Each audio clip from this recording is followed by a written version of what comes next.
Mr. Mantashe, speaking at the opening of the Africa Energy Week. But today is also day 2 of the Green Hydrogen Summit that's looking at how Africa can reduce its carbon footprint and how South Africa can be reaffirmed as a world leader in the green energy space. The Minister of Electricity, Hussein Soramokgopa, says the country's electricity crisis could come to an end a little bit sooner than anticipated. eNCA reporter Heidi Giokos following that story for us. She's joining us now live from our studios in Cape Town. Good afternoon, Heidi. Welcome to today. Well, the green energy, hydrogen summit also happening around the same time there's this energy week. A lot of focus, it seems, in and around Cape Town about energy. But tell us about the hydrogen summit. Yesterday, when you and I spoke, you interviewed the minister in the afternoon. He seemed to be very positive about the end of days as far as load shedding is concerned. I wonder what he's saying this morning. Yes, certainly, Bradan. The two issues are separate, but somewhat green hydrogen is going to help the country not have so much reliance and pressure on our electricity grid, especially when it comes to big companies that are using a lot of electricity. But soon after we spoke to the Minister of Electricity yesterday, Eskom announced that Unit 1 is up and running at Kusile Power Station, which is adding about 800 megawatts to the grid. And as much as people are watching this and going, really, does this make any difference? Is this significant? It actually is, given the fact that we are in the middle of an energy crisis. And it's literally crippled our economy. It's had huge impacts on absolutely every aspect of our lives.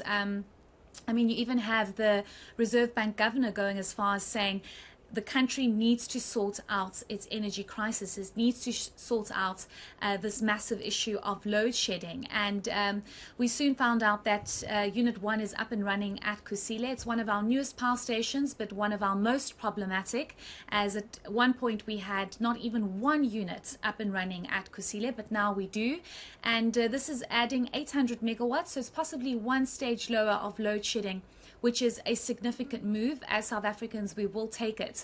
But this morning, I quickly ambushed the Minister of Electricity as he was on his way out to attend the Energy Week in Daba, and we asked him the question about South Africans not trusting this good news of Unit 1 at Kusile coming online. And there's a huge trust deficit, because today we will be told that there is no load shedding, or it's just stage 2 load shedding, and tomorrow morning we'll wake up to the news of stage 6 load shedding. And unfortunately, that is the nature of our generating units, as they are unreliable, and there's a lot of work that still needs to go into our power stations to get them fully functional.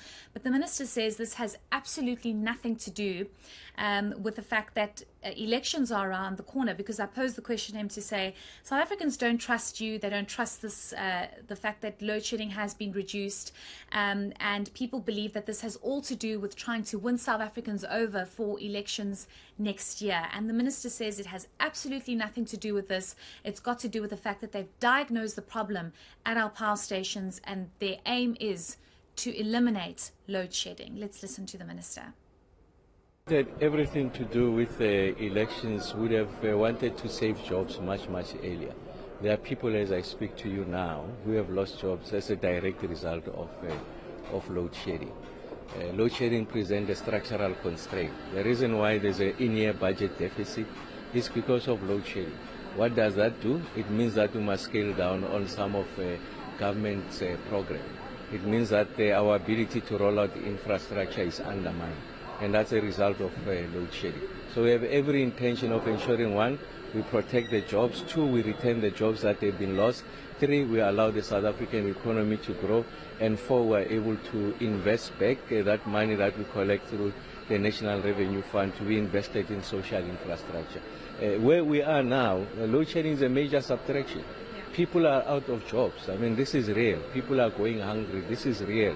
There's inflationary pressures. People, the poor in particular, can't afford to buy food on the shelves. It's there in the major retail stores, but the money is simply not there because of inflation. Their buying power has been diminished as a result of, amongst others, load shedding. So it can't be a deliberate act. I mean, and also to say we are retaining the units as a result of load shedding. I've been giving as a result of elections, I'm sorry.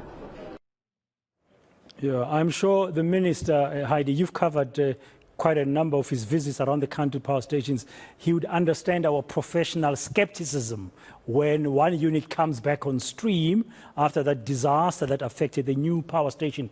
I mean, Kusile, as you correctly pointed out, has cost us billions of rands. I mean, its initial budget was more than doubled at some point into hundreds of billions of rands.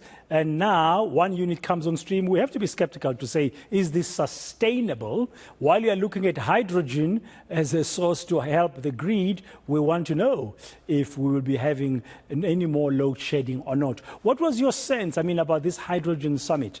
Because it's happening, as you said, on the sidelines of the Africa Energy Week, which is also an important development. We've seen the energy minister speaking there. We are in the middle of an energy crisis.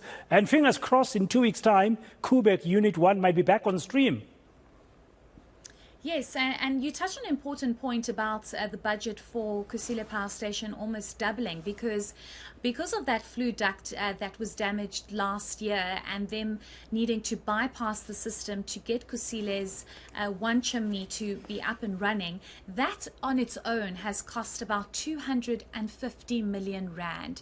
That is just to bypass the system. It's not actually to sort out the flue chimney duct, because that's probably going to take about 2 years or so to actually get to the root of the problem and to sort out that chimney. So the costs are exorbitant, and at the back of this we have a major energy crisis, and we need one of our newest power stations to be up and running. So it comes at a big cost, and this is why there is a trust deficit, because how much more is going to happen? But the energy, the Africa Energy Week is imperative. The Green Hydrogen Summit is imperative because it speaks to another issue, a global issue, a climate issue that urgently needs to be addressed, because we need to eliminate our carbon footprint, and we all need to be part of this, given the fact that we also here in South Africa continue to rely on coal. And just looking at the calls for us to move away from that, to be a lot more greener, green hydrogen is that solution. However,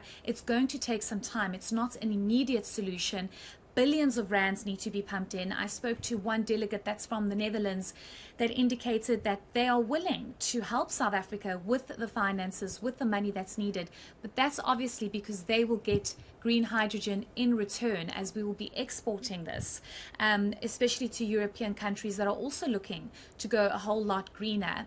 There are these discussions about how to solve energy crises around the world. I mean, if you look what happened with the Russia and Ukraine conflict, there was huge panic around what happens now because of that conflict and around electricity supply. So there are big discussions about this, but the discussion needs to also be about how do we go greener and really think about our climate and the climate impact that we have on all of this. So important conversations, but we need to make sure that these materialize, Bradan.